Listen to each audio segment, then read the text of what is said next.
the next right of a believer is accepting his invitations and accepting his presence that he gives you. So Allah subhanahu wa ta'ala says, and Allah invites all to the home of peace, and he guides whomever he wills to the straight path. And there are many type of invitations, such as inviting someone to their home, inviting someone to eat, inviting someone to have chai or tea or coffee, inviting someone to do good deeds and to good counsel, inviting one to a discussion, invitation of Allah subhanahu wa ta'ala, his messenger, Ahlul Bayt alayhimu salam, and many type of other invitations. So the first type of invitation we can talk about is the invitation to one's home. It's a very honorable thing to be invited to someone's house. You know, it means that they trust you and that they honor you enough for them to bring you into the place where they live with their family. And we find that the Imams alayhimu salam encouraged inviting others to one's home, feeding them, allowing them to stay the night there. We have narration from Imam Sadiq alayhi salam that he asked Ishaq, one of his companions, have you ever invited your religious brothers to your house to eat and to drink and to stay the night? He said, yes. The Imam added, know that once they leave, they will cause an increase in your blessings. So we see that inviting someone to your home to eat or drink or stay the night, it will increase the barakat for your house and for you. Ishaq, he said, how come? How can my blessings be increased if they come to my house and they eat my food and they take rest in my house and then they leave my house? So the companion is like, how are my blessings increasing when they are decreasing, my food from my refrigerator, for example? They are taking from my house. The Imam said, yes, it's true, but they eat their own share of daily bread, but they take out the sins of you and your family members with themselves when they leave.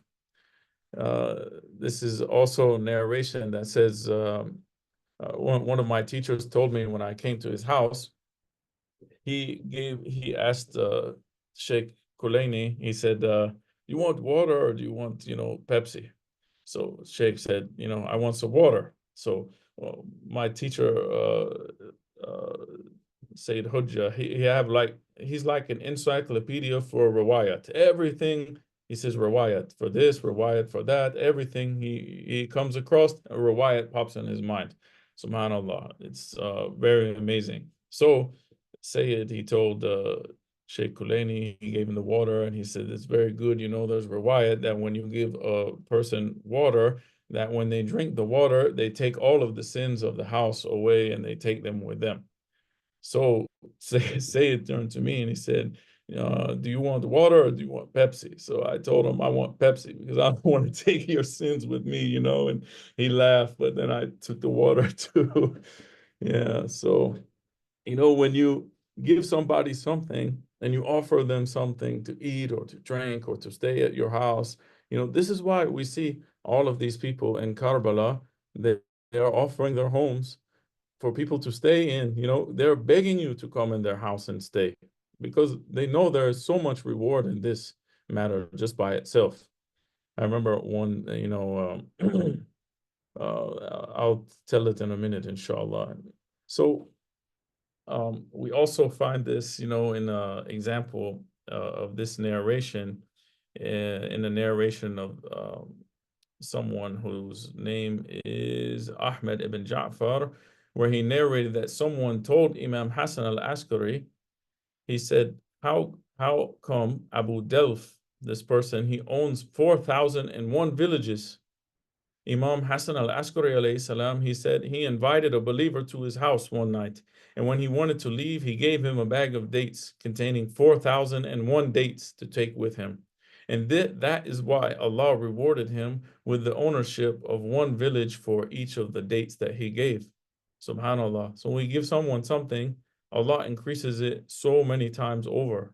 So we think that we are losing when we give sadaqah, for example, but we are gaining so much from that sadaqah. And there are, many benefits of inviting a believer to one's home. And the story I was going to tell is one time I was in Najaf while we were preparing to start the walk for Erba'in, and we were waiting outside one of the Sheikh's house where we were going to stay that night in Najaf. However, I was with the son of the Sheikh, and however, the door was locked, and the key his son had didn't work anymore because his son lives in Virginia, and Sheikh goes back and forth between Virginia and Najaf. So the son's key didn't work for the door anymore because he recently changed the locks. So we were stuck outside, waiting and waiting and waiting. And it was kind of cold in those days. It's like 2012. So Erbain was like in January. It was winter time.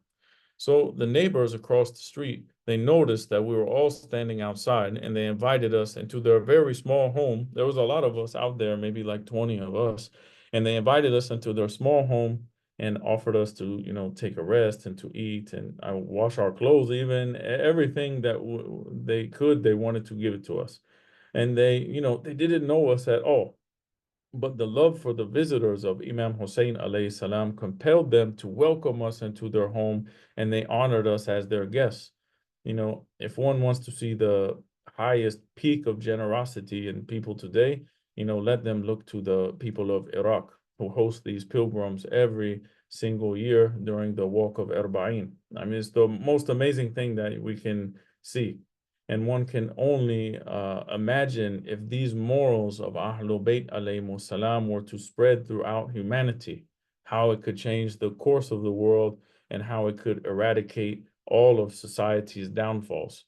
And you look at now, most of the time, someone is knocking on your door, you are closing the blinds and be quiet, don't make any noise, we don't want to know. No one knows their neighbors, no one invites anyone into their home to eat or to drink or to stay or any of these things. But these people are inviting complete strangers into their house. It's unheard of anywhere else in the world, I believe. Next thing is inviting someone to eat or to have tea or to have coffee. It's common practice that, to get to know someone, we offer them tea or coffee to be able to have a small chat with them. And this is a great practice to make the other people feel welcome and start a discussion for a small period of time. For example, here in Turkey, everywhere you go, you are offered tea. It doesn't matter whether you go to the bank, you go to the store, you go to the mechanic, even you go anywhere, someone is giving you tea. And we find that this invitation to eat is the sunnah of the Anbiya, the prophets. And we see that Ibrahim was very well known for this. It says one day Ibrahim alayhi salam gazed out over his land when he spotted four men dressed in white approaching. They wore turbans and had drawn the ends of their turbans over their faces to protect themselves from the elements. They said, "Peace." And he replied, "Peace, O strangers to our land." In those few moments, from their movements and their speech, Ibrahim realized that these were special guests and he wished to honor them. So he quickly went over to his wife, Sarah, and they decided that they would serve the best that they could offer. Ibrahim was very generous and he wanted to serve him his best to his guests. So he was happy that he had guests. And when he had no guests, he used to go out and seek them, find these guests to have meals with him. He didn't like to eat alone. And in the American culture, we see, sometimes we hope no one comes to be our guest. We don't want to welcome others in our home. We try to avoid having to cook meals for others, but we should learn the generosity from Ibrahim alayhi salam. It says, we'll end with this. He says, Ibrahim alayhi salam ordered his servants to slaughter the choicest, fattest calf from his ample herd. Then he had them roast the entire calf until its meat was exquisitely tender and its juices ready to burst forth. He offered the roasted meat to them. They thanked him courteously, but they did not touch the meat. And he asked them, "Will you not eat?" When he saw that they didn't extend their hands to partake in it, he looked disapprovingly at them and felt very fearful of them.